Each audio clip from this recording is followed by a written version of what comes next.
Hi everyone, welcome back to the channel. In this video, I'm sharing with you 10 things you can do to keep more of what you make. Doing these 10 things, of which most of them take less than 5 minutes, has left me with so much more money left over every month without sacrificing on my quality of life. So let's get into what they are. Number 1, switching bank account. This is such an obvious one, but so few people do it. By opening a high interest bank account, you could earn almost 10 times the national average of a basic current account. Many online or app-only accounts offer even higher rates because they have lower overheads. And so to make the most of your money, put your emergency fund and your income straight into a high interest savings account that's easily accessible. And then for your long-term saving goals that you don't need to access at least for the next year or two, consider putting that into a fixed rate account that typically offers even higher interest rates. There is, however, an exception to this rule where switching to a high interest savings account might actually make you worse off. And I'll go into that in a bit more detail later in this video. Number 2, reshuffle your energy consumption. The government has just extended the energy price guarantee for a further 3 months.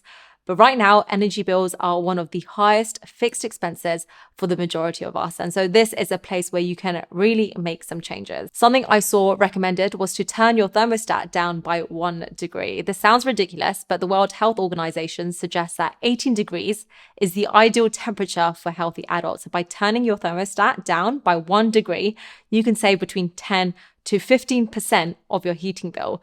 And another thing you can change, which will save you the most amount of money with your energy bills, according to the Energy Saving Trust, is to proof your windows and doors. The third thing that I've done, which has been the highest return on my time investment, is measuring where my money is going. Most of the spending we do is done on autopilot, but you'll be surprised at how much you can actually save just by knowing what is coming in and out of your account. And research shows that the most effective way to do this is, instead of using a monthly tracker where you will leave out a lot of the one-offs, is to instead use a yearly tracker. So spend a day mapping out your ingoings and outgoings over a year. And then as you go through your tracker, ask yourself 3 questions.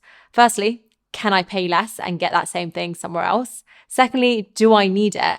And thirdly, if I do need it, can I live with less of it? You can use any yearly tracker. You can create your own. If you want to use the same one that I use, I have a link to that in my bio. The 4th thing to do is turn off the dripping taps. If there was a dripping tap in your home, you probably wouldn't think anything of it. You wouldn't even think it's that annoying. But over time, it will accumulate and a lot of water will be wasted. And the same thing applies to your finances. You probably have small things that are slowly picking away at your finances and you want to turn them off. This means subscriptions for reoccurring payments for things that aren't a necessity, like beauty subscriptions, Amazon buy and save subscriptions. When you set these subscriptions up to be automatic, you will find that you're probably spending more money on them than if you instead paid for that service every time you used it. The 5th thing is paying off your high interest debt. And in the majority of cases, you want to do this before you save money and before you try to switch to any high interest savings account, which I spoke about in the first point. Put simply, when you save money, you're actually lending your cash to the bank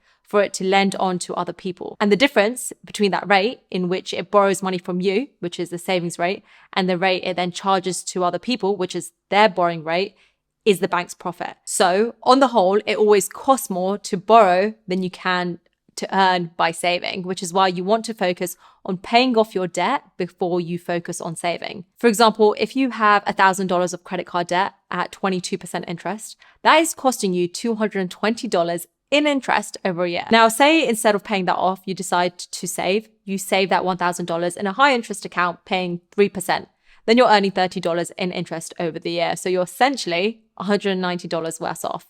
Debts usually cost more than savings earn. The 6th thing is maintenance before replacement. The moment something looks a bit outdated or it doesn't work as efficiently, we convince ourselves that we need to get the new upgraded version instead of first seeing if it can be fixed or if a bit of maintenance can instead get the job done. One of the ways I make sure my Mac lasts as long as possible and stays working as fast as it did on day one is by using an app called Clean My Mac, who are sponsoring this video. Clean My Mac has millions of users in 185 countries and is notarized by Apple. One of the app's most popular features, and my favorite, is the Smart Scan. This is a tool for Mac optimization. So it essentially does 3 jobs with 1 button: clean up, protection, and speed up. And all of these take a couple of seconds. The new feature of the app also has a redesigned menu. It's a little dashboard with informative monitors about every aspect of your Mac's performance. What's your battery temperature? How much space is left? What's the speed of the internet connection? It tells you everything. It's also super user-friendly, which is exactly what someone like me needs. If you do want to give it a go before you pay for a new laptop altogether,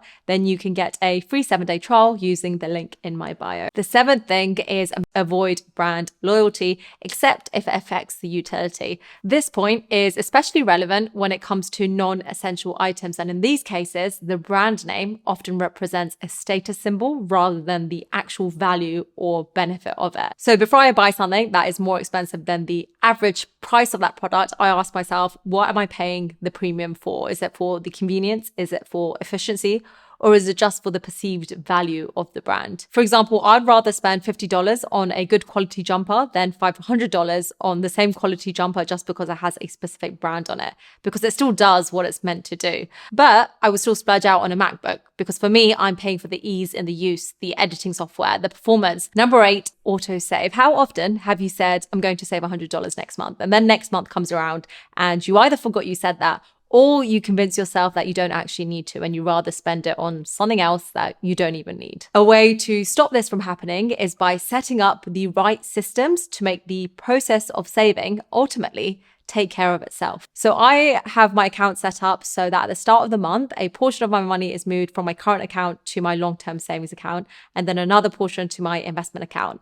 And the reason I automate this is because it removes any obstacles that get in the way of saving money. And because all of this is happening in the background of your life, it's almost like it was never even there in the first place. Number 9 is to remember the phrase, buy once, cry once. It's better to invest in a high quality product than buying a cheaper and lower quality product that you will need to replace sooner and more often. Even though the first option might seem more expensive upfront, it can actually save you more money in the long run. And this principle applies to almost everything: household appliances, furniture, clothing. By investing in high quality items that last longer, you can avoid having to replace them as frequently and ultimately getting better value for your money. The 10th thing you can do is cut back on your bills. The vast majority of people are overpaying on their bills, especially on things like their car insurance and their phone bill. Price comparison websites allow you to compare the prices of different providers for a particular service, so you can quickly see which providers are offering the best deals